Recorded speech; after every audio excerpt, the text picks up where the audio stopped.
ప్రియులైన వారందరికీ ప్రభునామమున శుభములు తెలియజేస్తూ ఉన్నాను. ప్రియులరా, ప్రతి నెల మనం ఇలా కూడుకోవడం, బైబిల్ నుంచి ఎన్నో విశేషమైన సంచలనాత్మకమైన అంశాలను నేర్చుకోవడం, ఇది దేవుని సంకల్పం, దేవుని ప్రణాళిక అని మీరు మర్చిపోకూడదు. ఎందుకంటే ఈ కార్యక్రమం వెనుక ఆస్తులు ఉన్నవాళ్ళు లేరు. విదేశీ సహాయంతో, విదేశీ నిధులతో ఈ కార్యక్రమాన్ని జరిపించి ఏదో మిమ్మల్ని ఫోటోలు తీసి మళ్ళీ విదేశాలకు పంపి మరింత నిధులు కూడగొట్టుకునే కార్యక్రమం కాదు ఇది. ఈరోజు కృష్ణరాజపురం, అలాగే కళాశాల కృష్ణరాజపురం నడపబడుతుంది. ఆ కళాశాలకు అనుబంధంగా విజయవాడ పట్టణంలో, విజయవాడ పరిసరాలలో ఎన్నో రీసెర్చ్ పాయకనగర్ కావచ్చు, చిట్టినగర్ కావచ్చు, కొండపల్లి కావచ్చు, గన్నవరం కావచ్చు, గుడివాడ కావచ్చు, ఇలాగూ ఎన్నో రీసెర్చ్ సెంటర్స్ నడపబడుతున్నాయి. ఈ పిల్లలందరూ కలిసి తమకున్న దానిలోనే మరి తమ అవసరాలను కొన్నింటిని మానుకొని త్యాగం చేసి రూపాయి కూడబెట్టి ప్రతి నెల ఒక 5,000 నుంచి 30,000 రూపాయల వరకు ఈ కార్యక్రమానికి పబ్లిసిటీ కావచ్చు, మీకు ఉచితంగా పెట్టే భోజనాలు కావచ్చు, హాల్ రెంట్ కావచ్చు, మీరు వేసుకొని కూర్చున్న చైర్లు కావచ్చు, సుమారుగా 25,000 నుంచి 30,000 రూపాయలు ప్రతి నెల ఖర్చు పెడుతున్నారు. వారి కష్టంతో మీరు వాక్యాన్ని వింటున్నారు. వారి త్యాగము వలన మీకు పరలోక సంబంధమైన జ్ఞానం వినిపించబడుతుంది. ఎందుకు ఈ త్యాగం చేస్తున్నారు? ఆ ప్రతి రూపాయిని జాగ్రత్తగా కూడబెట్టుకుంటే తమ బ్యాంకు బ్యాలెన్స్ మరింత పెంచుకోవచ్చు, కావలసిన వస్తువులు కొనుక్కోవచ్చు, తమకు ఏ లోటు లేకుండా హాయిగా సుఖంగా గడపచ్చు. కానీ వాళ్ళు అలా ఆలోచించలేదు. ఎందుకు వాళ్ళు స్వార్థం చూసుకోలేకపోతున్నారంటే ప్రస్తుత క్రైస్తవుల పరిస్థితి, సంఘాల పరిస్థితి బాగోలేదు. ఈరోజు క్రైస్తవ సమాజం దేవుడు కోరుకున్నట్టుగా లేదు. చాలా దూరం వెళ్ళిపోయింది. దేవునిని విడిచిపెట్టి చాలా పక్క త్రోవకు వెళ్ళిపోయింది. అసలైన మార్గాన్ని విడిచిపెట్టి చాలామంది అమాయకులకి నిజం తెలియదు. నిజం తెలియక అప్పటికే త్రోవ తప్పి ముందుకు వెళుతున్న అనేక మంది వెనుక కొన్ని వేల మంది వెంబడిస్తూ ముందుకు సాగుతున్నారు. మార్గం తప్పిన వారిని అనుసరించేవారు వారు మార్గం తప్పి వెళ్ళిపోతున్నారు. క్రీస్తు మార్గమును తప్పి ప్రక్కకు వెళ్ళి ప్రతివాడు నిత్యాగ్నిలోనికే వెళ్ళిపోతాడు. ఆ నిజం తెలుసుకున్న తర్వాత స్వార్థం కోసం బ్రతకడానికి వారికి మనసు లేదు. మా సుఖాలు మేము చూసుకుంటే కొన్ని కోట్ల మంది నరకానికి వెళ్ళిపోతున్నారు. అందుకే ఈ త్యాగం, అందుకే ఈ కష్టం, అందుకే ఈ శ్రమ. ఎందుకు మీకు ఈ ఉచితంగా ఈ వాక్యాన్ని వినిపిస్తున్నాం తెలుసా? ఇలా జరిగించకపోతే మీ ఉద్యోగాలు పోతాయని పైనుంచి, అనగా మా పైన పెద్దలుగా ఉన్నవారు ఎవరు మాకు ఆంక్షలు పెట్టలేదు. లేదు, ప్రతి నెల ఇంతమంది టార్గెట్ అని ఎవరు మాకు టార్గెట్ విధించలేదు. టార్గెట్ విధించినవాడు పరలోకమైన ఉన్న దేవుడు. నీకు తెలిసిన నిజాన్ని చెప్పకపోవడం నేరం. అబద్ధం ఆడడం ఎంత నేరమో దానికి 100 రెట్లు తెలిసిన నిజాన్ని చెప్పకపోవడం నేరం అవుతుంది. అందుకే ఇప్పటికే దారి మళ్ళీ బైబిలును విడిచి అబద్ధపు త్రోవలోనికి వెళుతున్న క్రైస్తవ్యాన్ని సరైన మార్గంలో పెట్టడానికి మా ప్రయత్నం ఇది. ఎలా దారి మళ్ళింది నాకు అనుమానం రావచ్చు. మరి ఈ మధ్యకాలంలో ఇటీవల రీసెంట్గా మరి వాటికన్ సిటీలో ఉన్నటువంటి క్రైస్తవుల పీఠాధిపతి, ప్రపంచ క్రైస్తవులందరికీ నాయకుడిగా ఉన్నాడు. ప్రపంచ క్రైస్తవులందరికీ ఆయనే పీఠాధిపతి. అంత గొప్ప స్థానంలో ఉన్న ఆయన ఎలాగుండాలి? పౌలు 14 పత్రికలు రాసి 7 సంఘాలను కట్టిన ఆయన ఏమని చెప్పగలిగాడో తెలుసా? నేను క్రీస్తును పోలి నడుచుకున్నాను, మీరు నన్ను పోలి నడుచుకోండి అన్నాడు. అంటే ఒక క్రైస్తవుడు తనను నడిపించే నాయకుడిని తప్పనిసరిగా చూస్తాడు. అప్పుడు నాయకుడు ఎలా ఉండాలి? క్రీస్తులాగానే ఉండాలి, లేకపోతే ప్రమాదం వస్తుంది. కానీ ఈరోజు ప్రపంచ క్రైస్తవులకు నాయకుడిగా వ్యవహరిస్తున్న పోప్ ఏమని వ్యాఖ్యానించాడో తెలుసా అండి? ఏమని వ్యాఖ్యానించాడో తెలుసా? నాకు యేసుక్రీస్తు మీద నమ్మకం లేదు. పోపు నాకు యేసుక్రీస్తు మీద నమ్మకం లేదంటున్నాడు. నమ్మకం లేనప్పుడు కోట్ల మంది విశ్వాసుల ముందు ఎందుకు నాయకుడిగా మార్గదర్శిగా నిలబడ్డా? నిన్ను చూసి నిలబడిన వాళ్ళంతా ఇప్పుడు ఏమైపోవాలి? ఎందుకయ్యా నీకు నమ్మకం లేదు అని అడిగితే పోపు ఏమని సమాధానం చెప్పాడు తెలుసా అండి? ఎందుకు నీకు నమ్మకం లేదు? ఒకవేళ నమ్మకం లేకపోతే ఇక్కడ ఎందుకున్నావు అంటే అంటున్నాడు, ఆ బైబిల్లో ఉన్నవి శాస్త్రపరంగా పనికి రావడం లేదు. ఆది కాలంలో చెప్పబడిన సృష్టి అంతా తప్పు, నాకు నమ్మకం కుదరడం లేదు. శాస్త్రం ఒకటి చెప్తుంటే బైబిల్ ఒకటి చెబుతుంది అంటే మనిషి చెప్పిన శాస్త్రం రైట్ అనుకుంటున్నాడు. మనిషి చెప్పిన శాస్త్రం రైట్ అనుకుంటున్నాడు, కానీ దేవుడు చెప్పిన బైబిల్ రైట్ అని అనుకోలేకపోతున్నాడు. మనిషి చెప్పేవి నిజాలండి? మనిషి వ్రాసింది వాస్తవం అండి? అంటే మనిషి వ్రాసిన పుస్తకంపై ఉన్నంత నమ్మకం, మనిషి సాధించిన శాస్త్రంపై ఉన్నంత నమ్మకం దేవుని మాట మీద లేకుండా పోయింది. అది కన్నా తప్ప. మరి ఎందుకున్నావు నువ్వు? నీకు తప్పనిపించినప్పుడు ఎందుకున్నావు క్రైస్తవులకు పీఠాధిపతిగా అంటే అంటున్నాడు, ఇక్కడున్న సుఖాలకు నేను అలవాటు పడిపోయాను, బానిసనైపోయాను. ఇక్కడిచ్చే హోదా, ఇక్కడిచ్చే డబ్బు, ఇక్కడిచ్చే సుఖాలు, ఇక్కడిచ్చే సకల సౌఖ్యాలు, వీటిని విడిచి వెళ్ళలేకపోతున్నాను, బానిసలా బ్రతుకుతున్నాను, అందుకే పీఠాధిపతిగా ఉన్నానే తప్ప నాకేం యేసుక్రీస్తు మీద నమ్మకం లేదంటున్నాడండి. ఎంత దారుణం అండి! ఎంత దారుణం ఇది! ఈ మాటలు విని టోనీ బ్లేర్ అంటున్నాడండి, బ్రిటన్ ప్రధాని, నాకు కూడా అలాగే ఉంది, సేమ్ ఫీలింగ్, నాది కూడా సేమ్ ఫీలింగ్. నాకు నమ్మకం లేదు. పోపు ఉన్న మనసులో ఉన్న మాట ఆయన చెప్పాడు, నా మనసులో కూడా అదే మాట ఉంది. వీళ్ళిద్దరు కలిసి ఏమంటున్నారు తెలుసా? మళ్ళీ జన్మంటూ ఉంటే క్రైస్తవులై సిగ్గుమాలిన మాట మాట్లాడుతున్నారండి. మళ్ళీ జన్మంటూ ఉంటే భారతీయులుగా, అది హైందవులుగా పుడతా అంటున్నారండి ఇద్దరు కలిసి, దొంగలు. వీళ్ళిద్దరు కలిసి ఏమంటున్నారంటే భారతీయులుగా పుడతారట. పోనీ అంతవరకు బాగుంది. మళ్ళీ ఎలా పుడతారట? హిందువుడిగా పుడతారట. అంటే యేసుక్రీస్తు బైబిల్ బొత్తిగా వద్దా? ఇలాంటి దొంగలు ఈరోజు క్రైస్తవ్యంలో నాయకులైపోతే వారిని వెంబడిస్తున్న సామాన్యులు ఏం కావాలి? ఇలాంటి వారిని నిలదీసి క్రైస్తవ్యాన్ని కాపాడే బాధ్యత మనకు లేదంటారా? చెప్పండి, ఉందా లేదా? ఉంది. అదేదో పోపు అన్నాడండి, అది ఎవరు పట్టించుకుంటారండి? మేమేం పట్టించుకోవండి, మిగతా అంత బాగుందండి అనుకోకండి. ఇప్పుడు ఒక క్లిప్ మీకు వేస్తాం, చూడండి ఎంత దారుణంగా ఉంటుందో. విజయనగరం జిల్లా కొత్త వలస అనేటువంటి ప్రాంతంలో ఓ సేవకుడు మాట్లాడుతున్న మాటలు మీరు క్లిప్ చూడండి ఒకసారి. లైట్స్ ఆపండి ఒకసారి.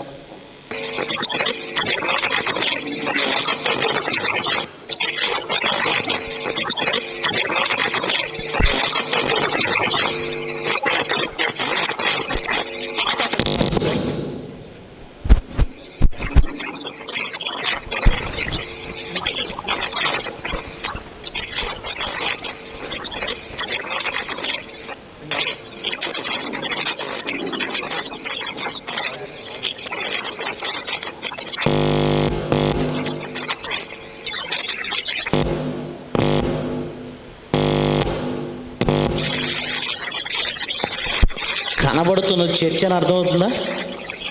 అడగండి. బోధకుడు, పాస్టర్ గారు, యూదు మత ప్రచారకుడు, విజయనగరం జిల్లాలో కామత బోధకుడు, కోడేశ్వర విజయనగరం చర్చ అండి. అది 7 కోట్ల బడ్జెట్తో 2000 గజాల స్థలంలో ఆశ్రమం. సౌండ్ క్లారిటీ లేదు కనుక నేను ఇస్తున్నాను వాయిస్. ఏమండి, అనేక మంది చూడండి, పైన ఉన్నాయి చూడండి.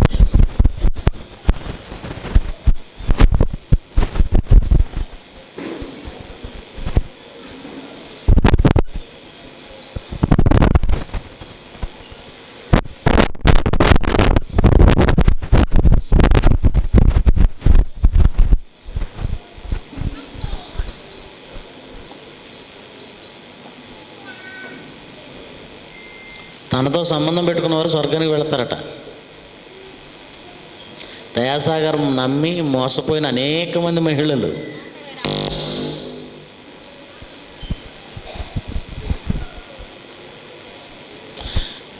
అదిగోండి, అది పౌసులో పెట్టండి. 7 స్త్రీలు అన్నది బ్యాక్ వచ్చేయండి, అలా పౌజులో పెట్టండి. ఏమంటే సౌండ్ ఉంటే బాగుండేది. ఇతను ఏమని బోధ చేస్తున్నాడో తెలుసండి? దేవుడికి బైబిల్లో 7 అనే సంఖ్య చాలా ఇష్టం. దేవుడు చెప్పాడండి ఎక్కడైనా బైబిల్లో, నాకు 7 అనే సంఖ్య బాగా ఇష్టమని. 7 అనేది పరిపూర్ణం. అందుకే 7వ దినాన్ని దేవుడు విశ్రాంతి తీసుకున్నాడు. అందుకే 7వ దినాన్ని పరిశుద్ధపరిచాడు అని 7 7 7 అని బైబిల్లో ఎక్కడ వచనాలు ఉన్నాయో వచనాలన్నీ చూపించి స్త్రీలతో చెప్పాడట. 7 అనే సంఖ్య దేవుడికి బాగా ఇష్టం కనుక నాతో 7 ఎవరు నాతో వెళతారో వాళ్ళకి దేవుడు స్వర్గం ఇచ్చేస్తాడని చెప్పాడట. అది నమ్మి మోసపోయారు చాలామంది. 7 కాదండి, ఒక ఆవిడతో అన్నాడట, 6 ఇప్పటికే నాతో శయనించి స్వర్గానికి అర్హత సంపాదించేశారు, 7వ దానికి ఛాన్స్ నీకు ఇద్దామనుకుంటున్నాను అన్నాడట. పాపం నమ్మి ఆమె కూడా వెళ్ళింది. చివరికి ఎంక్వైరీ చేస్తే ఈ సంఖ్య 7 కాదట, ఆమె సంఖ్య 30వ సంఖ్య అట. ఏమండి, ఇంకా చాలు, వాయిస్ లేదు కనుక ఇంతటితో ఆపేద్దాం, క్లిప్ ఆపేసి. ఏమండి, మీకు అర్థమవుతుందా? క్రైస్తవ్యంలో చోటు చేసుకున్న దారుణాలు మీకు అర్థమవుతున్నాయా? బైబిల్లో 7 అనే సంఖ్య దేవుడికి ఇష్టమా? 7 తనతో వెళితే పరలోకానికి వెళతారా? ఎక్కడుందండి ఇది? ఎక్కడుంది? చెప్పేవాడు చెబుతుంటే ఈరోజు వినేవాళ్ళు కూడా నమ్ముతున్నారు అంటే క్రైస్తవ్యం ఎంత దారుణంలో ఉంది, దారుణమైన పరిస్థితుల్లో ఉంది. దేవుడి దృష్టిలోనండి మోసం చేసేవాడి కంటే మోసపోయే వాళ్ళది ఎక్కువ తప్పంటే. ఆవిడ వెళ్ళి ఫిర్యాదు చేసిందట పోలీసులకి. పోలీసులు కనుక ఫిర్యాదు తీసుకున్నారు. అదే నాకు ఫిర్యాదు చేస్తే దేవుడు అవకాశం లేదు కానండి, ముందు ఆమెనే కొరడా తీసుకుని కొట్టేసేవాడిని. కొట్టే అవకాశం మాకు ఇవ్వలేదు దేవుడు, చేతులు కట్టేశాడు. ఎందుకు అంటున్నారా? బైబిల్లో దేవుడు మొదటి నుండి ఏం చెప్పాడు వీడు పట్టించుకోలేదండి. ఏం చెప్పాడు చూడండి, ఏం చెప్పాడు? మార్కు సువార్త 4వ అధ్యాయం 24. మార్కు సువార్త 4వ అధ్యాయం 24. మీరేం వినుచున్నారో జాగ్రత్తగా చూసుకోండి. యేసుక్రీస్తు అన్నాడండి, తన మొదటి బోధన ప్రారంభించిన మొదటి కాలంలోనే, ప్రారంభంలోనే మీరేమి వినుచున్నారో జాగ్రత్తగా చూసుకోండి అన్నాడు. అలా చూసుకునే అవకాశం కోసమే ప్రతి మనిషి చేతికి బైబిల్ వచ్చేలా దేవుడు చూశాడండి. హైందవ సోదరులు ఉన్నారనుకోండి, వాళ్ళు వినేటువంటి జ్ఞానవాక్కుల పేరుతో వాళ్ళు వినే వాళ్ళ మత పుస్తకం వారి దగ్గర ఉండదండి. బోధించే ఆయన దగ్గర ఒక్కడి దగ్గరే ఉంటుంది, మిగతా వారి చేతిలో ఉండదు. ఇలాగే ఇస్లాం సోదరులు ఉన్నారనుకోండి, ఖురాన్ అనేది ఆ బోధించే ఆయన చేతిలోనే ఉంటుంది, మిగిలిన వాళ్ళ చేతుల్లో ఉండదు. కానీ బైబిల్ను దేవుడు ప్రతి మనిషి చేతికి అందేలా చేశాడు. తన భక్తులందరినూ ప్రేరేపించి, జాన్ గూటెన్బర్గ్ అనే ఒక మహాశయుడిని ప్రేరేపించాడు, అచ్చు యంత్రం కనిపెట్టేలా చేశాడు. మొట్టమొదటిగా ఈ పుస్తకాన్ని ముద్ర వేశాడు మహానుభావుడు. అసలు ఈ పుస్తకం ముద్ర వేయటానికి, బైబిల్ను ముద్రించడానికే జాన్ గూటెన్బర్గ్ ముద్రణ యంత్రాన్ని కనుగొన్నాడు. ఆ దేవుని సంకల్పం. ఆ తర్వాత ఈరోజు ఇండియాలో బెంగళూరులో ఉన్నటువంటి బైబిల్ సొసైటీ వాళ్ళు ఎందుకు సంవత్సరానికి లక్షల బైబిల్ ముద్రిస్తున్నారో తెలుసా? అది దేవుని సంకల్పం. ప్రతి మనిషి చేతికి బైబిల్ అందాలని.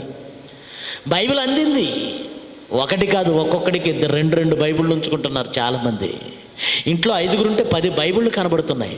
కానీ అసలుది మాత్రం విడిచిపెట్టేశారు. అదేంటో తెలుసా? ఆ బైబిల్ను తెరిచి అందులో ఏముందో పరిశోధించటం మానేశారు. అందుకే బైబిళ్ళు చేతుల్లో ఉన్న ఈజీగా సాతాను మోసం చేయగలుగుతుందంటే. మీరేం వినుచున్నారో జాగ్రత్తగా చూసుకోండి అని దేవుడు అంటే, ఎవరేది చెబితే అది రైట్ అనుకుంటున్నారంటే ఎవరిది తప్పు చెప్పండి? మోసం చేసిన వాడిదా, మోసపోయిన వాడిదా? ఎవరి తప్పు? మోసపోయిన వాడిది. చినిగిపోయిన నోటు ఇచ్చాడు అనుకోండి, ఎవడైనా ఇంటికి తీసుకొచ్చేస్తాడు. మీరు ఎవరిని తిడతారు? మీ అబ్బాయిని తిడతారా, ఇచ్చిన వాడిని తిడతారా?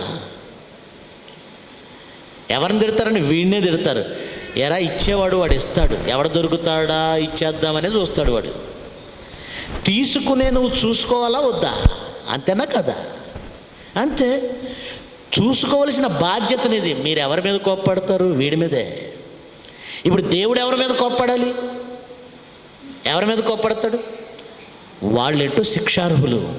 కానీ బైబిల్ చేతిలో ఉంచిన 66 పుస్తకాలుగా మీ కళ్ళ ముందు పెట్టినా దానిని పరిశోధించలేకపోవడం కుదరడం లేదా? ఖాళీ దొరకటం లేదా? అంత బిజీ అయిపోయారా? అయితే అనుభవించవలసిందే పాతాళం. అంత బిజీ అయిపోయారా? మీ ఆత్మను రక్షించుకోవడానికి కూడా ఎవడి మీదో ఆధారపడితే ఇంకెవరేం చేయగలరండి? మీ ఆత్మను మీరు రక్షించుకోవడానికి ఎవరి మీదో ఆధారపడితే ఎవరేం చేయగలరు చెప్పండి?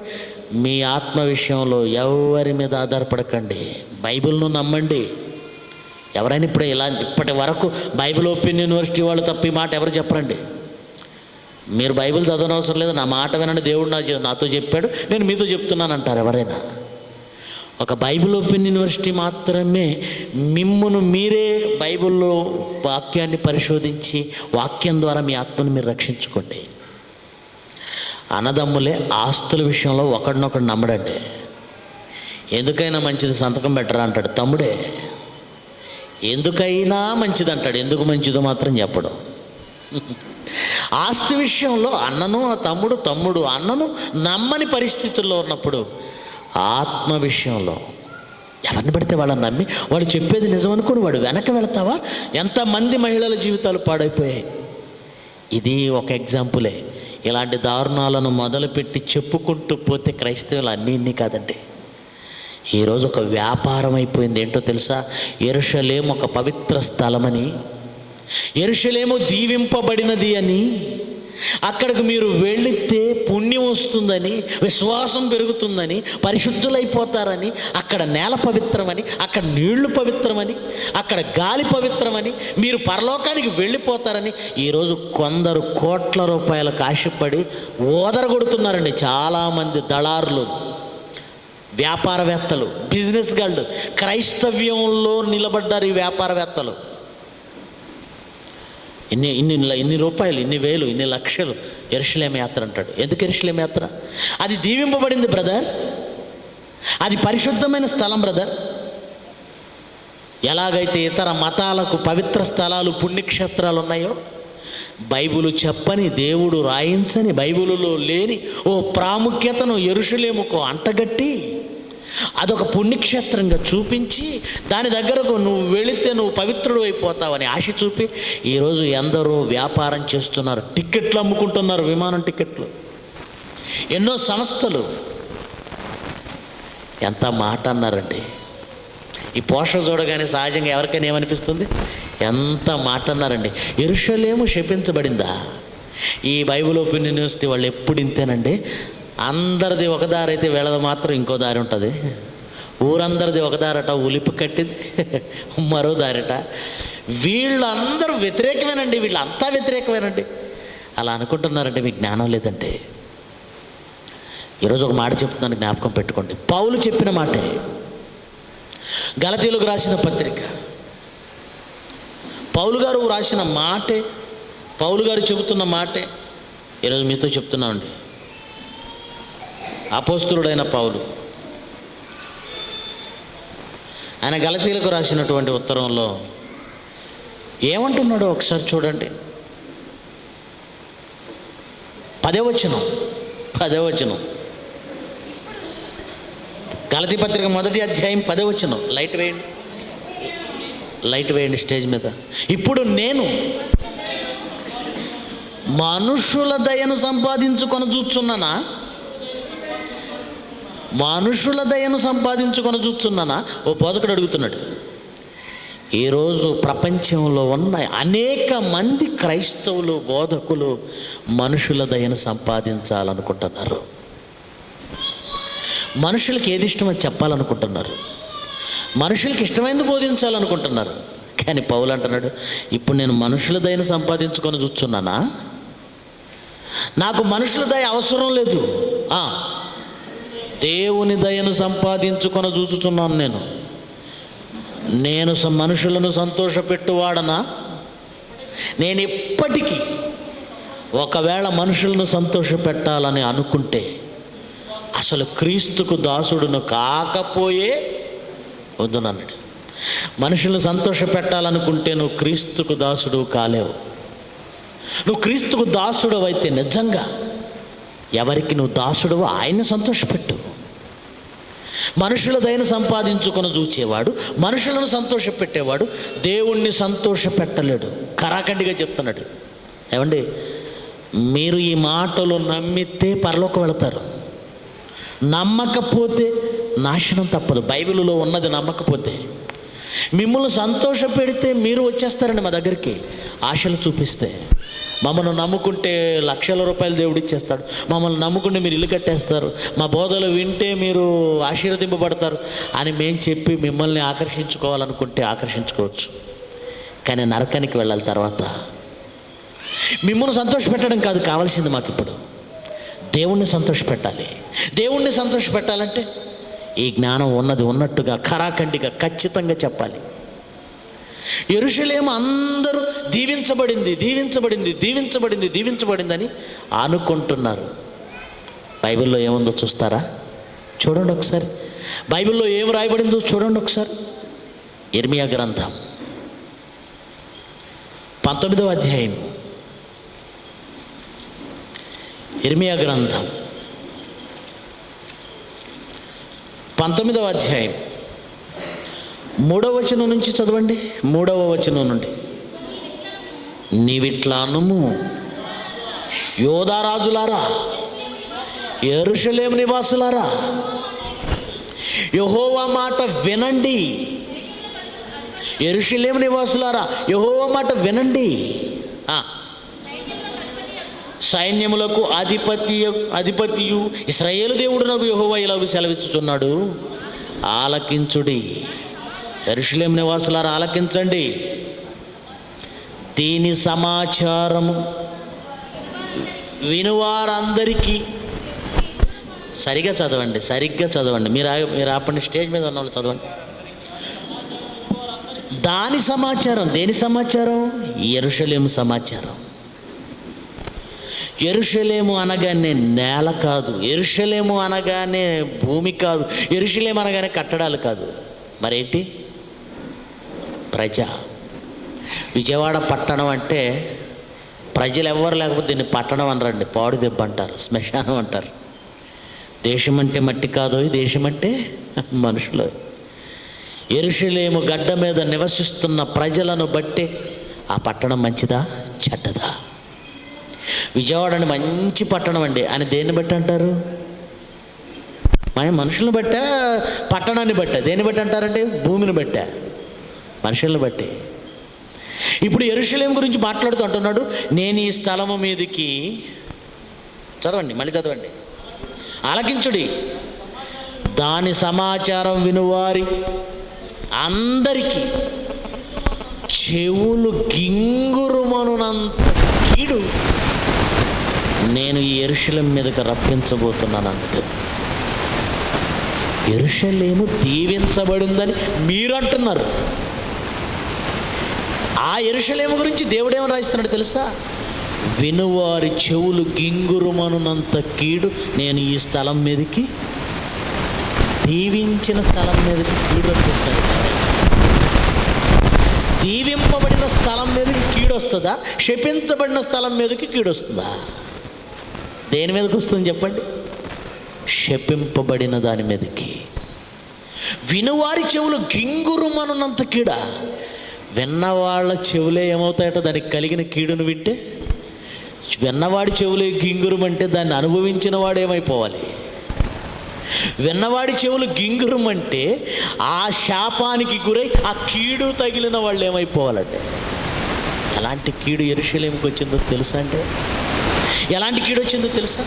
చెబుతాను వినండి. యెరూషలేము అంటే యోధ జాతి నివసించిన స్థలం. అది ఎవరి యోధ జాతి?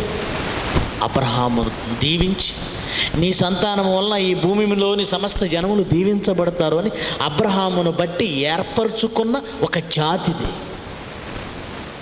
యాకోబు నుంచి వచ్చిన 12 గోత్రాలు, 12 మనుషులు, గోత్రికులు. ఆ గోత్రికులే ఇశ్రాయేలు సంతతి. ఈ ఇశ్రాయేలు సంతతిని దేవుడు ప్రేమించాడండి. ఎక్కడో ఐగుప్తు దేశంలో బానిసత్వంలో మగ్గుతున్న వాళ్ళను ప్రేమించి, మోషేను నాయకుడిగా ఏర్పరిచి, అక్కడ నుండి వారిని నడిపించి, ఐగుప్తు దేశం నుంచి పాలు తేనెలు ప్రవహించే పాలస్తీనా దేశానికి వారిని తీసుకుని వచ్చి, ఆ దేశంలో ఉన్న అన్ని జనులందరినీ తరిమి కొట్టి, ప్రపంచ దేశాలలో ఉన్న ప్రపంచ జనులందరిలో వీళ్ళను గొప్పవాళ్ళను చేసి హెచ్చించి, ఆ దేశాన్ని వారికి దారదత్తం చేసి ప్రపంచంలో నెంబర్ 1గా నిలిపాడండి. వాళ్ళకి ఇచ్చిన ఆధిక్యత అంతా ఇంత కాదండి, వారికి ఇచ్చిన ఆశీర్వాదం అంతా ఇంత కాదండి, వారికి ఇచ్చిన దీవెనలు అన్నీ ఇన్ని కాదండి. కానీ వారు దేవుడిచ్చిన ఆశీర్వాదాన్ని లెక్క చేయలేదు, ఆ దేవుని ప్రేమను పట్టించుకోలేదు. ఎలాంటి దారుణానికి ఒడిగట్టారంటే, ఏది దేవుడు వద్దన్నాడో దానినే దేవుణ్ణి తృణీకరించి, ఆయన ధిక్కరించి, ఏదొద్దన్నాడో అదే చేశారండి. ఏం చేశారో తెలుసా? యెషయా గ్రంథం 1వ అధ్యాయం, యెషయా గ్రంథం 1వ అధ్యాయం 2వ వచనం నుంచి చూడండి. యెహోవా మాట్లాడుతున్నాడు, ఆకాశమా ఆలకించు, భూమి చెవియొగ్గు, నేను పిల్లలను పెంచి గొప్పవారిగా చేస్తే వారు నా మీద తిరగబడ్డారు, వారు నా మీద తిరగబడ్డారు, వారు నా మీద తిరగబడ్డారు. ప్రపంచ జనులందరిలో గొప్పవాళ్ళనుగా ఆయన చేస్తే వాళ్ళు ఏం చేశారు తెలుసా? చివరికి దేవునిపై తిరుగుబాటు చేశారు. ఎలా? తన కామందు నెరుగుతుంది. ఎద్దుకు తన కామందు తెలుసా తెలియదండి. రైతు ఎడ్ల బండితో పొలానికి వెళ్ళేవాడు. ఇప్పుడు ఎడ్ల బండ్లు లేవు, ట్రాక్టర్లు వచ్చేసాయి. ఆ రోజులలో ఎడ్లు వ్యవసాయానికి, మనం నిన్న మొన్నటి వరకు 15 సంవత్సరాల క్రితం వరకు, 20 ఏళ్ల క్రితం వరకు కూడా ఎడ్ల బండ్లను చూసాం. పొలంలో రైతు పని చేసుకున్న తర్వాత తన బండికి 2 ఎడ్లను కట్టి, పగలంతా అలిసిపోయిన ఆ రైతు ఎడ్ల బండిలో పడుకుంటాడండి. అప్పుడు ఎడ్లు ఏం చేస్తాయి చెప్పండి? రోజు మమ్మల్ని ఫ్రీగా తినడానికి వదలడం లేదు, తెల్లవారు లేవగానే కాడి తీసి మెడ మీద పెడతాడు, పగలంతా మా మూతికి చిక్కం కట్టేసి పొలం దున్నేస్తాడు. వీడు సరిగ్గా దొరికాడు, ఇప్పుడు నిద్రపోతున్నాడు, ఈ బండిని కాలంలో తోసేద్దాం అనుకుంటాయా? లేదండి, మా యజమాని నిద్రపోతున్నాడు. చక్కగా తిన్నగా తమ ఇంటికి తీసుకెళ్ళి యజమాని ఇంటి ముందు ఆపుతాయా? దొరికాడు కదా అనేది వీడ్చుకెళ్ళి తీసుకెళ్ళి కొట్టేస్తాయా? లేదండి, ఎద్దు చక్కగా తీసుకువెళ్ళి ఆ ఇంటికి ముందు నిలబడతాయండి. అప్పుడు మెలకు వస్తుంది, లేచి చక్కగా వాటిని విప్పేసి కూర్చో. అంటే తన యజమాని ఎవరో, తన యజమాని ఇల్లేదో, తాము ఎక్కడికి వెళ్ళాలో, ఎవరిని గౌరవించాలో, ఎవరి ముందు తల వంచాలో ఎద్దుకు తెలుసా? తెలుసు. గాడిద తన సొంత వాని దొడ్డి తెలుసుకును. చాలామంది గాడిదలను విడిచిపెట్టేస్తారండి సిటీలలో. అటు తిరిగి ఇటు తిరిగి, ఇటు తిరిగి ఇటు తిరిగి, రాత్రి అయ్యేసరికి మళ్ళీ అక్కడికి వెళ్తాయి, సొంత వాని ఇంటికే. ఎందుకు లేబ్బా, వెళితే వాడిని 2 మూటలు వేస్తాడు తెల్లవారి. మోయాలి, సరిగ్గా విడిచిపెట్టాడు కదా, కనబడకుండా పోదాం అనుకుంటాయి. చిన్నప్పుడు అండి ఒక కుక్క ఉండేదండి మా ఇంటి దగ్గర, దానికి రాము అని పేరు పెట్టాను. నేను చాలా చిన్నప్పుడు. దానికి ఒక కన్నే ఉండేది, ఒక కన్ను గుడ్డిది, చాలా బలంగా ఉంది. దానికి ఒక కన్ను ఎందుకు పోయింది అని అడిగానండి చిన్నప్పుడు. అడిగితే చెప్పారండి ఏం జరిగిందో. అది ఇంటికి వచ్చిన ఒక ఆయన్ని కరిచిందట. ఇంటికి వచ్చిన ఒక ఆయన్ని వీళ్ళు పెంచుకున్నారు, మంచి బలంగా ఉండేది. ఏమంటే గోధుమ రంగులో ఉండేది, చాలా బాగుండేది చూడడానికి, కానీ కన్నుగుడ్డిది. మన రాముకి ఎందుకమ్మా కన్నుగుడ్డిదైందని చెప్పారండి. ఎవరో ఇంటికి వస్తే కరిచేసిందట, వేళ్ళు కట్ అయిపోయాటండి. అంతే, మా నాన్న మా బాబాయ్ వీళ్ళందరూ కలిసి దానిని కట్టేసి ఊరికి దూరంగా ఒక చెరువు దగ్గరికి తీసుకెళ్ళి 3 కలిసి కర్రలతో ఇష్టం వచ్చినట్టు బాధేశారట. దాన్ని చంపేయాలి. ఎందుకు? మనుషులను కలుస్తుంది. వేళ్ళు తెగిపోయాయంటే ఎంత ప్రమాదం అంటే. అందుకని దాన్ని పెంచుకున్న వీళ్ళే కర్రలతో ఇష్టానుసారంగా కొడితే ఆ కొట్టినప్పుడు కన్నుపోయిందట. అలా దాన్ని కొట్టి వదిలేసి వచ్చి వీళ్ళు పడుకున్నారండి. తెల్లవారుజామున ఇంటి బయటకు వచ్చి ఏంటి సౌండ్ వస్తుందో లేచి చూస్తే ఎంత దారుణంగా కొట్టినా మళ్ళీ ఎక్కడికి వచ్చేసింది అది. ఎంత ప్రేమ అంటే ఎంత ప్రేమ. ఇంతకీ దానికి ఏం పెడతారు? ఏమైనా పెడతారండి? బిర్యానీ వండుకుంటే దానికి బిర్యానీ పెడతారా? లెగ్ పీస్ ఇదిగో, లేదంటే చికెన్ లాలీపాప్ ఇదిగో దానికి వేస్తాం. మిగిలిపోయిన ఎముకలు అన్ని క్లీన్ చేసి డబ్బాలం చేసి ఈ పక్క నుంచి ఆ పక్క ఊదురు కొట్టం కనపడ్డట్టు కనపడుతుంది. ఇంకా అంత లాగేస్తే తప్ప మన ఖాళీ చేయాలి. అది మనకు ఉపయోగపడినప్పుడు ఇదిగో రాము అంతే. మెతుకులన్నీ తినడుగా మిగిలిపోయినవి తీసి దాని ముందేస్తాం. నువ్వు తిన్న ఎంగిలి తిని, నువ్వు పడేసిన ఎంగిలి తిని అది నీ యందు ఇంత విశ్వాసం ఇచ్చితే కర్రలతో బాధినా దాని కన్నే పోయినా ఎంత విశ్వాసం అంటే. మళ్ళీ వచ్చింది, మళ్ళీ అక్కడే ఉంది. బయట వాళ్ళు కనబడితే సింహంలా గర్జిస్తుంది, కానీ పిల్లలు దాన్ని కాలుతుందంతే. వాళ్ళ పాదాల దగ్గర ఎలా పొరులుతూ ఉంటుంది, తోకాడిస్తూ ఉంటుంది. చిన్నపిల్లలు అంటే ఒక పశువుకు దాని యజమాని తెలుసు. కానీ ఇశ్రాయేలీయులు ఏం చేశారు చూడండి. ఎద్దు తన కామందును ఎరుగును, గాడిద దాని సొంతవాని దొడ్డి తెలుసుకొనును. ఇశ్రాయేలుకు తెలివిలేదు, నా జనులు యోచించును. పాపిష్టి జనం, దోషభరితమైన ప్రజలు, దుష్ట సంతానం, చెరుపు చేయు పిల్లలు. ఎవరి గురించేంది ఇదంతా? ఆ యెరూషలేం గురించే, ఆ యూదుల గురించే, ఆ ఇశ్రాయేలీయుల గురించే. వాళ్ళు దేవుణ్ణి విసర్జించి పాపిష్టి జనము, చెరుపు చేయి ప్రజలు, పాపిష్టి జనం, దుష్ట సంతానం. ఎందుకని మాట్లాడినాడో తెలుసా అండి? ఎందుకని మాట్లాడుతున్నాడు తెలుసా? వాళ్ళు ఒడిగట్టిన ఘోరం ఏంటో తెలుసా? మళ్ళీ చదవండి. ఇర్మియా గ్రంథం 19వ అధ్యాయం 5వ వచనం. ఇర్మియా గ్రంథం 19వ అధ్యాయం 5వ వచనం. నేను విధింపనిదియు, నేను సెలవీయనిదియు, నా మనసుకు తోచనిది నేను విధింపనిది. అంటే విధులు ఇచ్చేవాడు దేవుడే. ఆయన మన విధాత. చాలామంది అంటుంటారు కదండి, విధాత అంటారు. విధాత అంటే మనకు విధిని ఏర్పరిచేవాడు, కట్టడను ఏర్పరిచేవాడు, రూల్ ఇచ్చేవాడు. నేను ఇవ్వని విధి, నేను ఇవ్వనిది,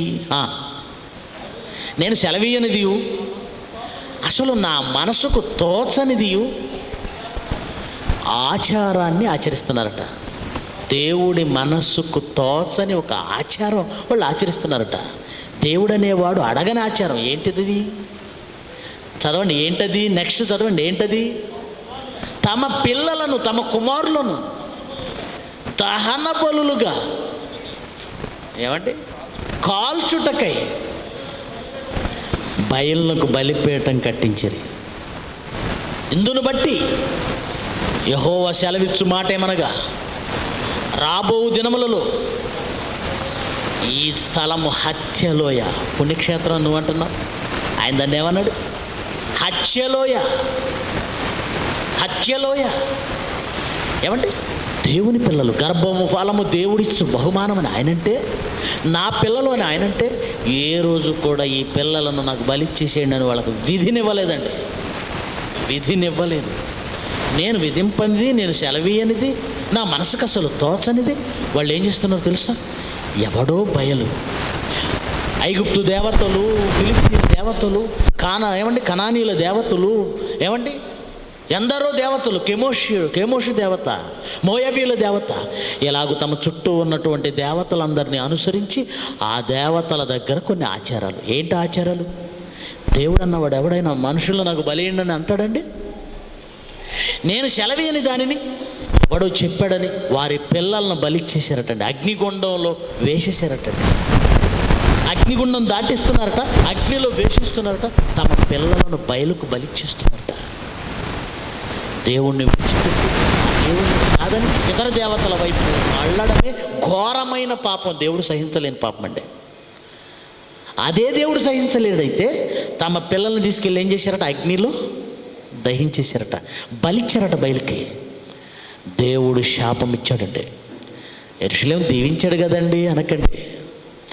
దేవుడు ఎప్పుడు కండిషన్ ఉంటుంది ఆయనది. కండిషన్. అప్పుడప్పుడు మనకి ఆఫర్ల మీద ఆఫర్లు కనపడుతుండేయండి పేపర్లో. కనపడతాయా? కనపడగానే వెళ్ళిపోతాం, తయారైపోయి రెడీ అయిపోయి. అక్కడికి వెళ్ళాక 1,00,000 టర్మ్స్ అండ్ కండిషన్స్ చెబుతాడు. ఏమండి ఎంత ఆఫర్లు ఇచ్చారని మేమింత ఆనందంగా వస్తే మీరేంటండి ఇన్ని టర్మ్స్ అండ్ కండిషన్స్ చెప్తున్నారు? పేపర్లో కింద చదవలేదా అంటాడు. ఎక్కడ అంటే భూతద్దం పెట్టి చూడాలి. కండిషన్స్ అప్లై అని ఉంటుంది.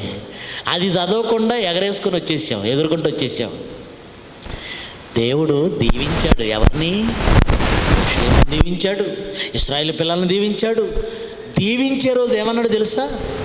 మీరు నా ఆజ్ఞలు గైకొని నా మాటలలో నిలిచిన ఎడల మీరు దీవించబడుదురు, లేకపోతే అది ఆ కండిషన్. మీరు ద్వితీయోపదేశకాండం అంతా చదవండి, అవన్నీ తీసి చూపించే సమయం లేదు కనుక నేను చెప్తున్నాను.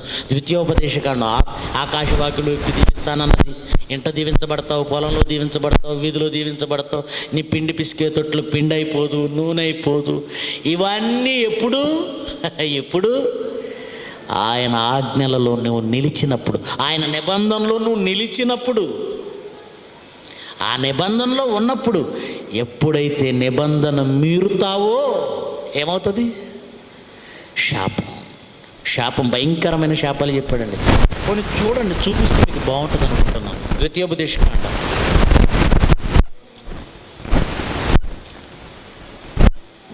వినపడు.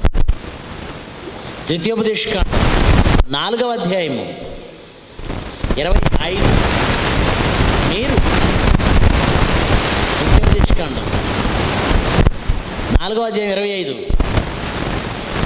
మీరు మీ పిల్లలను పిల్లల పిల్లలను కని ఆ దేశమందు బహుకాలం నివసించిన తర్వాత మిమ్మును మీరు పాడు చేసుకొని ఏ స్వరూపము కలిగిన విగ్రహమునైనను చేసి నీ దేవుడైన యెహోవా కోపం పుట్టించి ఆయన కన్నుల ఎదుట కీడు చేసిన ఎడల మీరు యొర్దాను దాటి స్వాధీనపరచుకొనబోవు దేశములో ఉండకుండా త్వరలోనే బొత్తిగా నశించిపోదురని భూమి ఆకాశములోను మీ మీద సాక్షులుగా ఉంచుచున్నాను. ఆ దేశమందు బహుదినములు ఉండకుండా మీరు బొత్తిగా నశించిపోతారు. ఏమంటే బొత్తిగా నశించిపోతారు అంటే దేవుని మాట వినకపోతే అన్నాడు. ఇక ద్వితీయోపదేశకాండం, అదే ద్వితీయోపదేశకాండంలో మరి 28వ అధ్యాయం, ద్వితీయోపదేశకాండం 28వ అధ్యాయం 1వ వచనం నుంచి, నీవు నీ దేవుడైన యెహోవా మాట శ్రద్ధగా విని నేడు నేను నీకు ఆజ్ఞాపించుచున్న ఆయన ఆజ్ఞలన్నింటినీ అనుసరించి నడుచుకొనిన ఎడల దేవుడైన యెహోవా భూమి మీద ఉన్న సమస్త జనములన్నింటి కంటే నిన్ను హెచ్చించును. నీవు నీ దేవుడైన యెహోవా మాట వినిన ఎడల ఈ దీవెనలన్నీ నీ మీదికి వచ్చి నీకు ప్రాప్తించును. నీవు పట్టణములో దీవింపబడదు. వరుసగా ఉన్నాయి చూడండి. ఇప్పుడు 15 చూడండి, 15వ వచనం చూడండి. నేడు నేను నీకు ఆజ్ఞాపించు ఆయన సమస్తమైన ఆజ్ఞలను కట్టడలను నీవు అనుసరించి నడుచుకొనవలెనని నీ దేవుడైన యెహోవా సెలవిచ్చిన మాట వినని ఎడల ఈ శాపములన్నీ నీకు. ఇదండి కండిషన్. దీవించబడతారు ఎప్పుడు? ఆయన ఆజ్ఞలను పాటిస్తే, ఆయన ఆజ్ఞలలో ఉంటే. ఒకవేళ ఆజ్ఞలు మీరేరా, ఆయన నిబంధనను మీరేరా, దీవెనకు బదులు ఏమొస్తుందండి? దీవెనకు బదులు ఏమొస్తుంది? శాపం. ఇప్పుడు ఆలోచిద్దాం. యెరూషలేములో ఉన్న దాని నివాసులు, యూదులు, ఇశ్రాయేలీలు దేవుని ధర్మశాస్త్రమందు నిలిచిన వారా, దానిని విడిచి ద్రోహం చేసిన వాళ్ళ? ఎవరండి? పిల్లలను దేవతలకు బలిచ్చేసి దేవుని ఆజ్ఞను బొత్తిగా నిరాకరించి చివరికి ఎద్దు తన కామందు నెరుగుతుందే, గాడిద తన సొంతమని దొడ్డి తెలుసుకుంటుందే. కానీ ఈ ప్రజలు ఈ ప్రజలు లెక్కలేనన్ని దినములు దేవుణ్ణి విడిచిపెట్టి విగ్రహాల వైపు వెళ్ళి దేవుడిచ్చిన గర్భఫలాలను అగ్నితో కాల్చేశారు. ఇలాంటి పట్టణాన్ని దేవుడు దీవించాలా? దీవిస్తానని చెప్పలేదు. ఆయన ఆజ్ఞల్లో నిలుస్తాడు, అప్పుడు దీవిస్తాడు. ఒకవేళ నిలవలేదో శాపం. అందుకే చెప్పాడు ఇర్మీయా గ్రంథంలో, వినువారి చెవులు గింగురుమనునంత కీడు వారి మీదికి నేను రప్పిస్తున్నాను. వచ్చిందండి, వచ్చింది. ఎంత భయంకరమైన కీడు వచ్చిందంటే, సిరియా రాజు అయిన హజాయేలు ఇశ్రాయేలీలపై యెరూషలేముపై దండయాత్ర చేసి గర్భిణీ స్త్రీలందరినీ వివస్త్రలను చేసి వారి కడుపులు, వారి మర్మాంగము నుంచి పై వరకు ఖడ్గముతో వాళ్ళ కడుపులను అలా చీల్చేసాడండి.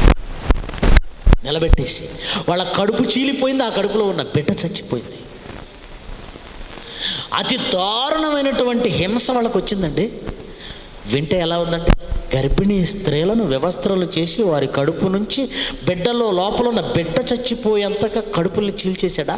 అవునండి, హజాయేల్ అనే సిరియా రాజు. చదవండి బైబిల్లో దాని చరిత్ర. అంత దారుణమా? అవునండి, పసిపిల్లలను బండకు తీసి కొట్టి చంపారండి. పసిపిల్లల్ని, యెరూషలేము పసిపిల్లల్ని బండలకు తీసి కొట్టి చంపారు. దేవుడి శాపం. ఆ పట్టణాలను కాల్చేసి పాడు దెబ్బ చేసేసారండి. దేవుడి శాపం. ఏమంటే ఒకప్పుడు దేవుడి శాపం వస్తే వచ్చిండొచ్చు, తర్వాత దేవుడి శాపాన్ని తీసేసి దీవెనిచ్చేశాడు అనుకుంటున్నారా? లేదండి, ఆ ప్రజలు మారలేదండి.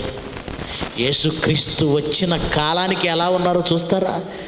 యేసుక్రీస్తు కాలానికి యెరూషలేము ఎలా ఉందో చూస్తారా? లూకా సువార్త 19వ అధ్యాయం. యేసుక్రీస్తు వచ్చిన కాలానికి వాళ్ళు ఏమన్నా మారారా అని ఆలోచిస్తే ఏం జరుగుతుందో చూడండి. యేసుక్రీస్తు వచ్చి ఏమంటున్నాడు చూడండి. లూకా సువార్త 19వ అధ్యాయము 41. ఆయన పట్టణమునకు సమీపించినప్పుడు, ఏ పట్టణం? యెరూషలేము. దానిని చూసి దాని విషయమై ఏడ్చి, నీవును ఈ దినమందైనను సమాధాన సంబంధమైన సంగతులను తెలుసుకొనిన ఎడల నీకెంతో మేలు. యెరూషలేమును చూసి కన్నీళ్లు పెట్టుకున్నాడంటే అది బాగుందనా బాగోలేదనా? బాగుందండి.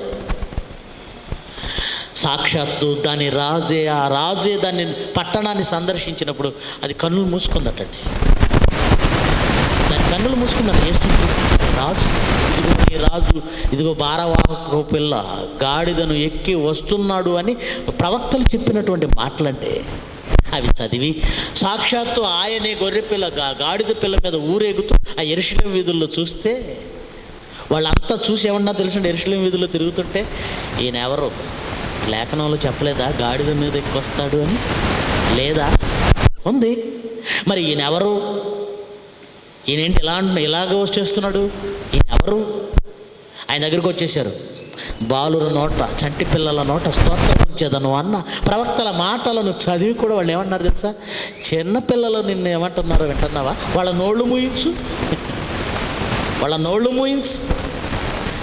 సాక్షాత్తు వారి రాజే వారి ముందుకొచ్చి లేఖనం నెరవేర్చబడుతుంటే అర్థం చేసుకోలేని మూర్ఖులైపోయారండి యెరూషలేము ప్రజలు. అందుకే యెరూషలేము గురించి ఏడుస్తున్నాడు. దాని విషయమై ఏడ్చి, ఏమంటే వాస్తవానికి ఒక మగవాడి కంటే తొందరగా ఏడుపు రాదండి. వస్తుందా? ఆడవాళ్ళకు వచ్చినంత వేగంగా ఒక పురుషుడికి ఏడుపు వస్తుందా? రాదు. మనసు బలహీనుడు ఉన్నాడు అనుకోండి, కొందరు సెన్సిటివ్గా ఉంటారు. అలాంటి వాళ్ళు అప్పుడప్పుడు కొంచెం కంట నీరు పెట్టేస్తారు మగవాళ్ళు. యేసుప్రభు మానసిక బలహీనుడు ఏం కాదు, చాలా స్ట్రాంగ్. అలాంటి ఆయన యెరూషలేమును చూసి కన్నీళ్లు పెట్టాడంటే దానికి ఏ గతి పట్టబోతుందో అన్న సంగతి ఆయనకి తెలుసు.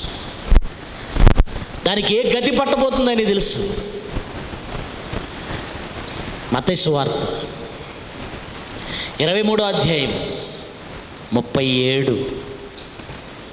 మత్తయి సువార్త 23వ అధ్యాయము 37.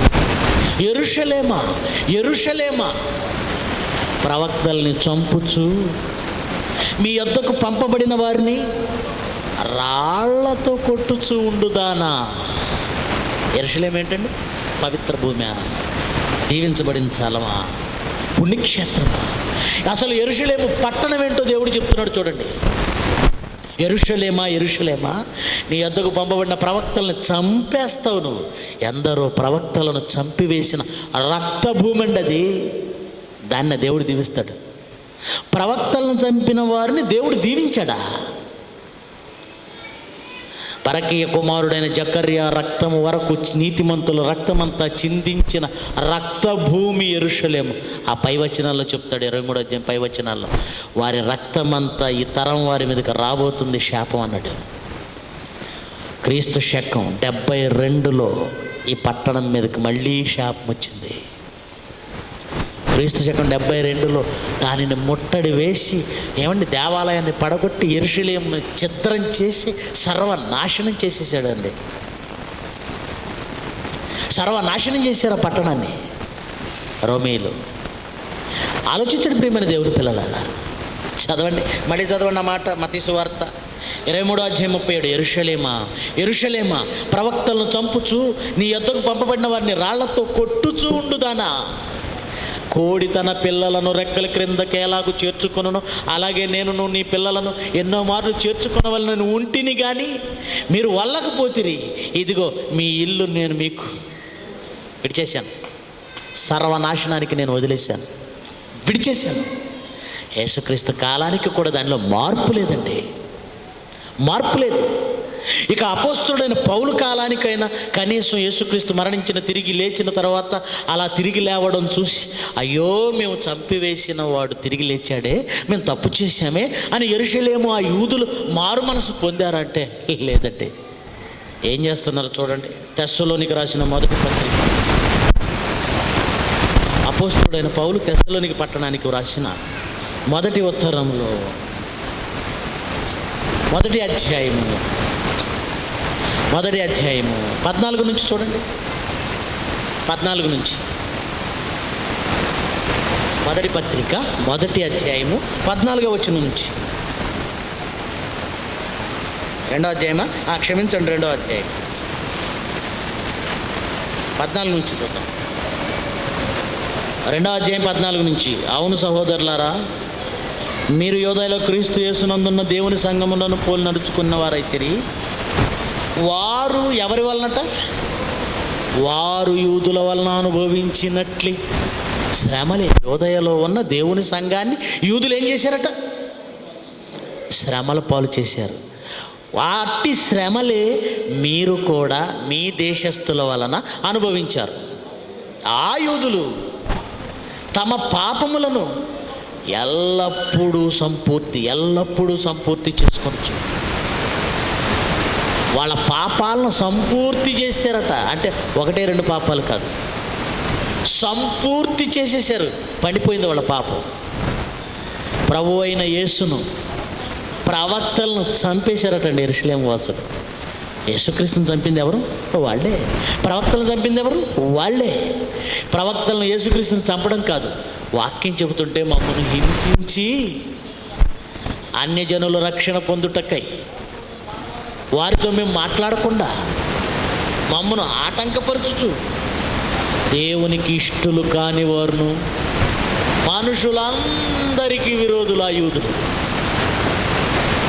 దేవుని ఉగ్రత తుదమట్టుకు వారి మీదకి వచ్చింది. మనుషులందరికీ విరోధులైపోయారు. యూదులందరూ మనుషులందరికీ విరోధులైపోయారు. యెరూషలేము నాశనం గురించి దేవుడు చెప్పాడు. అది శపింపబడినదై, శాపం పొందినదై ఇప్పటికీ యూదుల చేతిలో లేదండి. శాపానికి గురైపోయింది. ఇస్లాం వాళ్ళ చేతిలో ఉంది. ఇప్పటికీ అది శాపంతోనే ఉంది. దాన్ని దేవుడు దీవించలేదండి. మీ అందరికీ తెలుసు, జర్మనీ నియంత హిట్లర్ యూదులంటే భయంకరమైన ద్వేషం అండి. ఎందుకు ద్వేషిస్తున్నాడు? దేవుడే వారి మీదకి పంపాడు. ఎవరిని? హిట్లర్ని యూదుల మీదకి రెచ్చగొట్టి పంపింది ఎవరో తెలుసా? దేవుడే. ఎందుకు? దేవుని శాపం అది. మగవాళ్ళందరినీ వస్త్రహీనుల్ని చేసేవాడండి. తిండి తిప్పలు లేకుండా, బట్టలన్నీ తీసేసి తిండి తిప్పలు లేకుండా వాళ్ళ చేత గొడ్డు చాకిరీ చేయించుకునేవాడు. తిండి లేక చాకిరీ చేస్తుంటే ఏమైపోతారండి? కండలన్నీ కరిగిపోయి, ఒంట్లో కొవ్వంతా కరిగిపోయి, ఎముకలకు చర్మం అతుక్కొని ఇక వీళ్ళు కదలలేనంత స్థితిలోకి వచ్చిన తర్వాత మొత్తాన్ని ఇలా పెద్ద ఛాంబర్ ఉంటుందండి. ఈ ఛాంబర్లోకి లక్షల మందిని తోసేసేవాళ్ళు అండి. ఈ హాల్లో ఎంతమంది పడతారండి? 500 మంది ఫ్రీగా కూర్చుంటారు. 5,000 మంది హాల్లో దోస్తే ఎలా ఉంటుంది చెప్పండి? 10,000 మందిని దోస్తే ఎలా ఉంటుంది? అలా ఈ మగవాళ్ళందరినీ వస్త్రహీనులు చేసి వాళ్ళ ఎముకల గూడు బయటపడేంతగా వాళ్ళను హింసించి ఆ తర్వాత ఛాంబర్లోకి నెట్టేసేవాడండి. ఏం చేసేవాడు తెలుసా? ఊపిరాడకుండా గ్యాస్ రిలీజ్ చేసేవాడండి. గ్యాస్ ఛాంబర్స్ అనేవాళ్ళు. అలాగూ కొన్ని లక్షల మంది యూదులను, మగవాళ్ళను గ్యాస్ ఛాంబర్లోకి తోసేసి గ్యాస్ వదిలేసి చంపేశాడండి. దేవుని శాపం. ఇక స్త్రీలను ఏం చేసేవాడు తెలుసండి? వరుసగా వస్త్రహీనులను చేసి వరుసగా నిలబెట్టేసేవాళ్ళు. గర్భిణీ స్త్రీలైనా మామూలు స్త్రీలైనా వస్త్రహీనులను చేసి వరుసగా నిలబెట్టి తుపాకీ బానెట్ వెనక ఒక కత్తి ఉంటుంది చూశారు, మీరు చూశారు, చాకు లాంటిది. ఆ చాకును వారి మర్మావయంలో దింపి ఇక్కడ నుంచి గొంతు వరకు పైకి లేపేసి కత్తితో చీల్చేసేవాడండి వరుసగా. కొందరిని ఏం చేసేవాడు తెలుసా? అప్పుడప్పుడు మనం కొబ్బరి పీచు తీయటానికి పలుగును నేలలో దించి తలక్రిందులుగా ఆ పీచుని ఇలా తీసేస్తారండి చాలామంది తూర్పుగోదావరి జిల్లాలో. అలాగే ఒక కత్తిని, ఒక ఈటెను నిలబెట్టి స్త్రీలను ఇలా లేపి వారి మర్మాల నుంచి ఇలా దించేసేవాడండి. ఈ శూలం అనేది, ఈ ఈట అనేది క్రింద నుంచి పైకి గొంతులోకి అలా వచ్చేసింది. పురుషులనేమో గ్యాస్ ఛాంబర్స్లో, స్త్రీలనేమో ఈ విధంగా కొన్ని లక్షల మందిని చంపేశాడండి. దేవుని దీవెన పొందిన జాతికి వస్తాయండి శాపానికి గురైన ప్రజలు. ఎప్పటికీ దేవుని శాపంలోనే ఉన్నారు.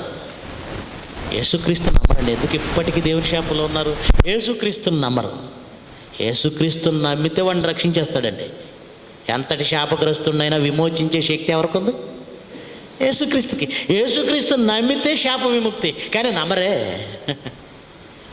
రావాలి కదా. యేసుక్రీస్తు రక్తం ఎవరికి చెందుతుంది? నమ్మిన వారికా, నమ్మని వారికా? నమ్మిన వారికి. అలాగే యూదులు ఎప్పటికీ క్రీస్తును నమ్మకుండా, వాళ్ళలో కొందరు నమ్మారు, నమ్మిన వాళ్ళకి రక్షణ ఉంది, ఓకే, పరలోకం. నమ్మని జాతి యోధ జాతి, నమ్మని పట్టణం యెరూషలేము పట్టణం. ప్రవక్తలను చంపి, యేసుక్రీస్తును చంపి అన్ని జనులకు వాక్యం కూడా చెప్పనివరా? మీరు వినరు, మేము అన్ని జనులకు చెప్తా ఉంటున్నాం, అన్ని జనులకు కూడా చెప్పనివరా? ఆటంకపరుస్తున్నారట. ఇలాంటి జాతి నా దేవుడు దీవించేది. ఆ యెరూషలేము పట్టణం దీవించబడిందా? మరి సేవకులకు బైబిల్ తెలీదా? బైబిల్ చదివే వాళ్ళైతే ఏమండి 7 స్త్రీలు తనతో వెళితే స్వర్గం వస్తుందని చెప్తున్నాడు దరిద్రుడు. చూశారు కదండి. ఈరోజు ఎందరో బోధకులు మోసగాళ్ళై క్రైస్తవ్యాన్ని మోసగిస్తున్నారు. ఇదో పెద్ద బిజినెస్ అండి యెరూషలేము యాత్ర. మీకు తెలుసో లేదో. నేను దుబాయ్ వెళ్ళినప్పుడు అండి ఒక ఆయన మాట్లాడుతున్నాడు, పాస్టర్ గారు లేచి, నా ప్రసంగం అయిపోయింది, తర్వాత వాళ్ళకి ఆఫర్ ఇస్తున్నాడు. నేను వెళ్ళాను యెరూషలేము, వెళ్ళగానే మోకరిల్లి ఆ నేలను ముద్దు పెట్టుకున్నాను అన్నాడు.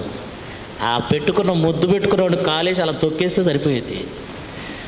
దరిద్రుడు ఆ నేలను ముద్దు పెట్టుకోవడం ఏంటి? నేలను ఎందుకంటే ముద్దు పెట్టుకోవాలి? దేవుణ్ణి వదిలేసి నేలను పూజిస్తున్నావా? ఆ నేల అంట పవిత్రమైందట. యేసు ప్రభువుని చంపింది ఆ నేలే. ప్రవక్తలను రక్తం అక్కడే ఇంకింది, అది రక్త భూమి. 2 లక్షలు టికెట్ అంటున్నాడండి. 2 లక్షల టికెట్.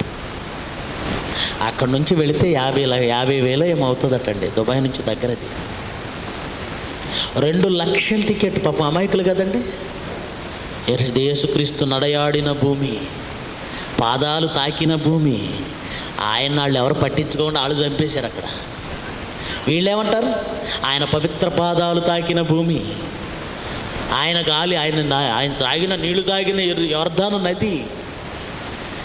బైబిల్లో దేవుడు చెప్పని వాటికి ఎందుకు క్రైస్తవులు గొప్ప ఆధిక్యతను, ప్రాముఖ్యతను సంతరించి పెట్టి దాన్ని పుణ్యక్షేత్రం చేశారు. ఇది యేసు ప్రభు సమాధానంగానే ఒక ఆవిడ పరిగెత్తుకుంటూ వెళ్ళిపోయి మొత్తం చూసి మట్టి తీసి నోట్లో పెట్టుకొని దండం పెట్టుకొని వస్తుంది. వీడియోలో చూశానండి నేను. యేసు ప్రభువుని పెట్టిన సమాధి. అయితే 2000 సంవత్సరాల క్రితం దేవదూత ఏమందో తెలుసా? ఆ రోజు స్త్రీలు వస్తే, సజీవుడైన వానిని మీరెందుకు మృతులలో అర్థం కాలేదు క్రైస్తవులకి. ఓ పాస్టర్ గారిని అడిగిన, ఎందుకంటే యెరూషలేమే వస్తారంటే అక్కడ సమాధి, యోర్దాను నది, యేసుక్రీస్తు అమ్మాయి మార్గమున అమ్మాయి గ్రామానికి వెళ్ళి ఆ మార్గం నడిచాడే ఆ మార్గం, తర్వాత ఆ యెరూషలేం గోడ, ఇవన్నీ చూస్తేనండి మాకు విశ్వాసం పెరుగుతుందండి అన్నాడు. బైబిల్ చదివితే పెరగట్లేదు. విశ్వాసం ఎప్పుడు పెరగాలి? వినుట వలన విశ్వాసము కలుగును, వినుట క్రీస్తును గూర్చిన విశ్వాసం అనేది చూస్తే కాదు, చూచి కలిగేది విశ్వాసమే కాదు, వినుట వలన కలిగేది మాత్రమే. ఆయనకు సాక్ష్యం ఏంటో తెలుసండి? యోహాను సువార్త 5వ అధ్యాయము 39 చదవండి. యోహాను సువార్త 5వ అధ్యాయం 39. లేఖనములు యందు నిత్య జీవము కలదని వాటిని మీరు పరిశోధించుచున్నారు, అవే నన్ను గూర్చి సాక్ష్యం ఇస్తున్నాయి. అవే నన్ను గూర్చి సాక్ష్యం ఇస్తున్నాయి అన్నాడు. లేఖనాలు కదా యేసుక్రీస్తుని గురించి సాక్ష్యం ఇస్తున్నాయి. ఎక్కడున్నాయి ఆ లేఖనాలు? యెరూషలేములో ఉన్నాయా? మీ చేతిలో బైబిల్లో ఉన్నాయా? ఎక్కడున్నాయి? బైబిల్లో ఉన్నాయి. ఆయన గురించి మీరు పూర్తిగా తెలుసుకొని విశ్వసించాలంటే ఆయన గూర్చి సాక్ష్యం ఇచ్చేది లేఖనాలు. ఆయన గూర్చి సమాధులు సాక్ష్యం ఇవ్వండి. ఆయన నడియాడిన నేల ఆయనకు సాక్ష్యం కాదు. ఆయన బాప్తిజం తీసుకున్న యోర్దాను నది ఆయనకి సాక్ష్యం కాదు.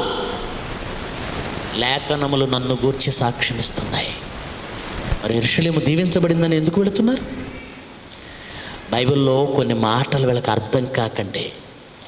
మీరు ఈ మాట చెప్పేసి, ఏమంటే యెరూషలేము దీవించబడిందని మీరు అని మమ్మల్ని 1,00,000 రూపాయలు ఖర్చు పెట్టి ఇచ్చి తీసుకెళ్ళారు, మాకు చాలా నష్టం జరిగింది.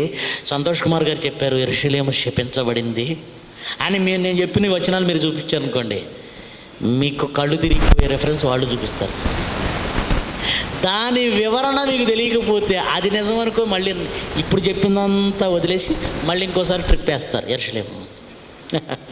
అదేంటో ఒకసారి చూడండి. 122వ కీర్తన, కీర్తనల గ్రంథం 122 మొదటి వచనం నుంచి చదువుదాం. కీర్తనల గ్రంథం 122వ అధ్యాయము మొదటి వచనం నుంచి. యెహోవా మందిరమునకు వెళ్ళుదమని జనులు నాతో అనినప్పుడు నేను సంతోషించి తిని, యెరూషలేమా మా పాదములు నీ గుమ్మంలో నిలుచున్నవి, యెరూషలేమా బాగుగా కట్టబడిన పట్టణం వలె నీవు కట్టబడి ఉన్నావు.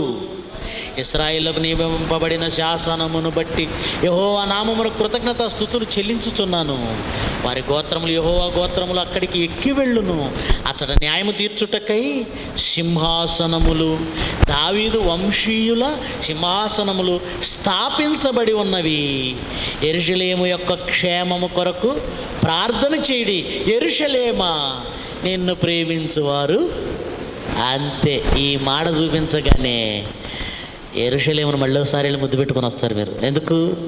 యెరూషలేమా నిన్ను ప్రేమించువారు. ఏమండి, ఇక్కడ చెబుతున్న యెరూషలేము ఆ యెరూషలేం కాదండి.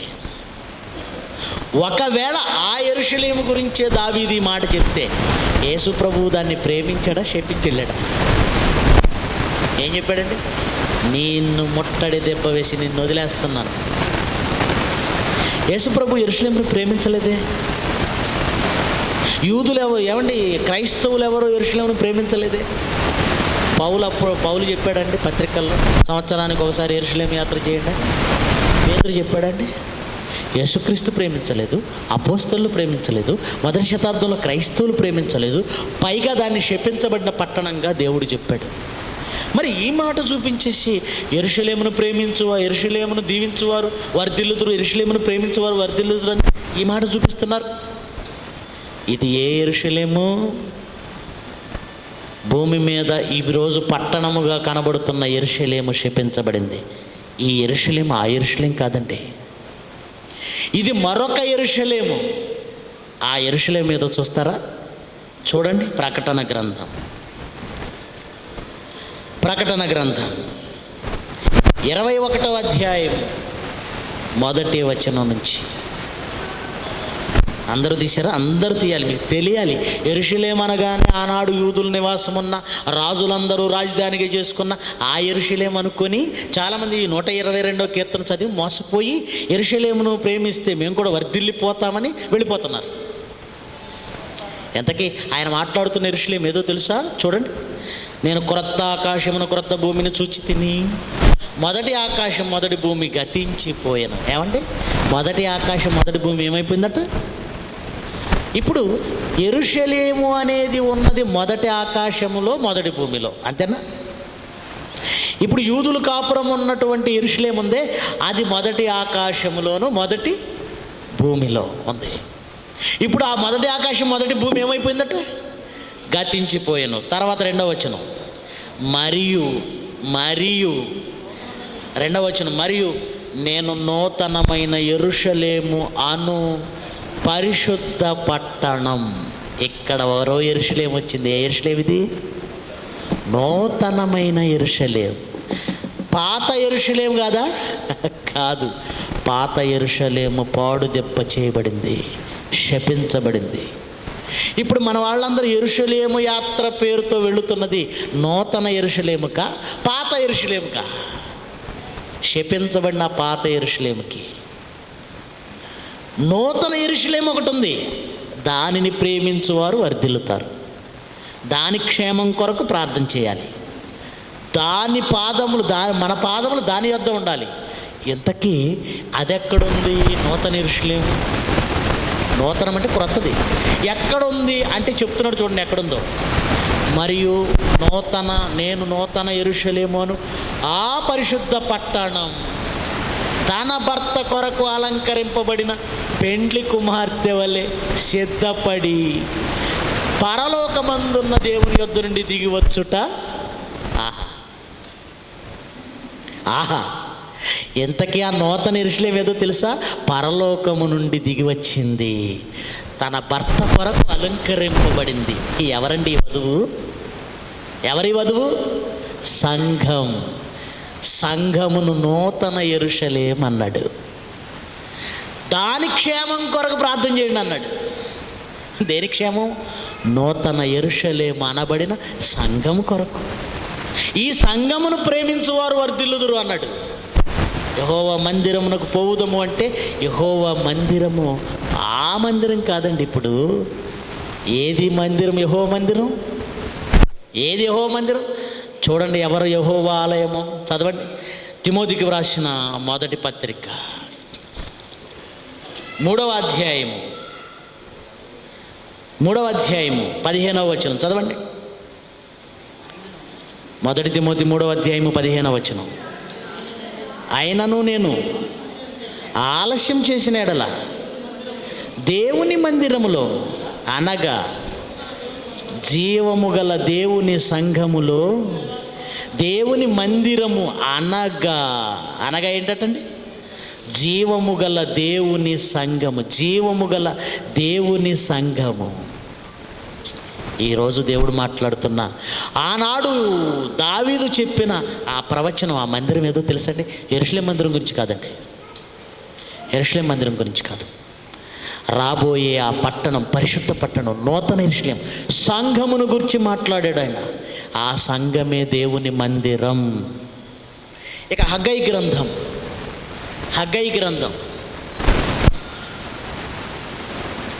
2వ అధ్యాయము. హగ్గయి గ్రంథం 2వ అధ్యాయము 6 నుంచి చదవండి.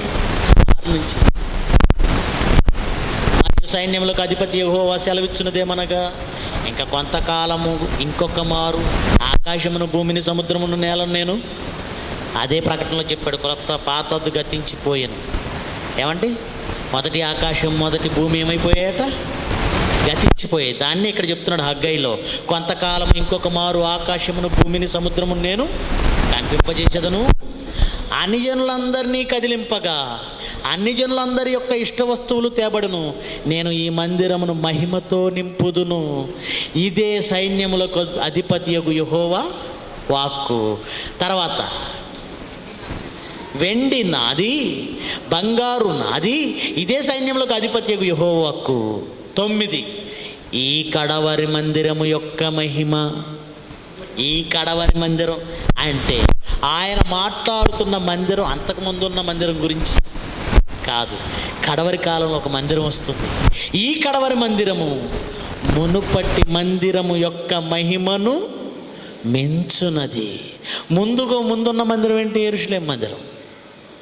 దానిని మించిన మందిరం ఒకటి వచ్చింది. అది నూతన యెరూషలేము అనే పరిశుద్ధ దేవుని పట్టణం. ఆ యెరూషలేము ఎవరు తెలుసు? మీరేనండి, మనమేనండి. దేవుని సంఘము పరిశుద్ధ యెరూషలేముగా పిలువబడింది. దానిని ప్రేమించువారు వర్ధిల్లుతారు. సంఘము దగ్గర పాదాలు ఉండాలి. ఎక్కడ పరిగెత్తుతున్నాయి నీ పాదాలు? యెరూషలేము పరిగెత్తుతున్నాయి. ఇప్పుడు నూతన యెరూషలేము అనే ఆ పట్టణం నువ్వు చూడాలంటే యెరూషలేము యాత్ర చేయని అవసరం లేదు. మరి ఏ యాత్ర చేయాలి? స్వార్థ యాత్ర చేయాలి. అప్పుడు సంఘంలో నువ్వు ప్రవేశిస్తావు. ఇది నూతన యెరూషలేము అనే పట్టణం. మీరేనండి దేవుని పట్టణం. ఇదండి పరిశుద్ధ పట్టణం. ఇదండి దీవించబడిన పట్టణం. మీరు దీవింపబడిన వారు, వారు శపించబడినవారు. దీవింపబడిన మీరు లక్షల రూపాయలు పెట్టి శపింపబడిన నేలను చూసి రావడం అవసరమా అండి? అవసరమా? క్రైస్తవ్యాన్ని ఎవరండి బాగు చేస్తారు? ఎవరండి మాటలు చెప్పి మారుస్తారు? ఈ నిజాలను మీరు చెప్పిన వినేది అందరూ హృదయాన్ని కఠినపరుచుకొని గురువిందలా మార్చుకొని వజ్రము కంటే కఠినమైనదిగా తమ నుదురులను మార్చుకున్న ఈ క్రైస్తవులను ఎవరు మార్చగలరు? మీరు వెళ్ళి చెప్తే ఏమంటారు తెలుసా? ఆ పీడి సుందరరావు అలాగే చెప్తారు, నువ్వు వదిలే బ్రదర్ అంటారు. అంతే, ఒక్క మాటతో అంతా అయిపోద్ది. కాదు బ్రదర్, బైబిల్లో ఎలా ఉందంటే బైబిల్లో ఎన్నో ఉంటాయి బ్రదర్. మన పితరులు ఏనాటి నుంచో చెబుతున్నదే మనం పఠిద్దాం. మారరాయిక, ఆలోచించరాయిక. మా పితరుల సంఘాలు, మా పితరుల ఆచారాలు, మా పితరుల పద్ధతులు. ఒక ఆయన అంటాడు, బండగా అంటాడండి, ఏమండి మా క్రమం ఇదండి, మా పెద్దలు మాకు ఏర్పరిచిన క్రమం అంతే. అందులో వాళ్ళు ఏం చేయమన్నారు అదే చేస్తాడు. మరి దేవుడు ఒక పుస్తకం ఇచ్చాడు, ఆ వాళ్ళకంటే పెద్ద అయిన బైబిల్లో సువార్తలు రాసిన వాళ్ళు మీ పెద్దల కంటే పెద్దోళ్ళ కాదా? పెద్దోళ్ళే. దేవుడు సర్టిఫై చేశాడు ఈ పెద్దల్ని అపోస్తలులని. మీ పెద్దలను దేవుడు ఎక్కడ సర్టిఫై చేయలేదు.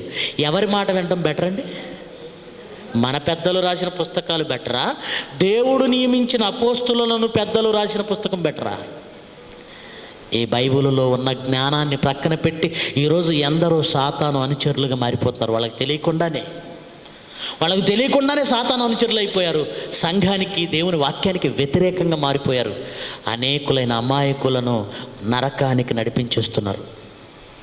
యెరూషలేము దీవింపబడిందా? యెరూషలేము అనే ఇప్పుడున్న ఈ పట్టణం దీవింపబడిందా? కాదు. ఈ సంఘము మాత్రమే దీవింపబడింది. అది శపింపబడిన రక్తభూమి. అక్కడకు వెళ్ళకండి.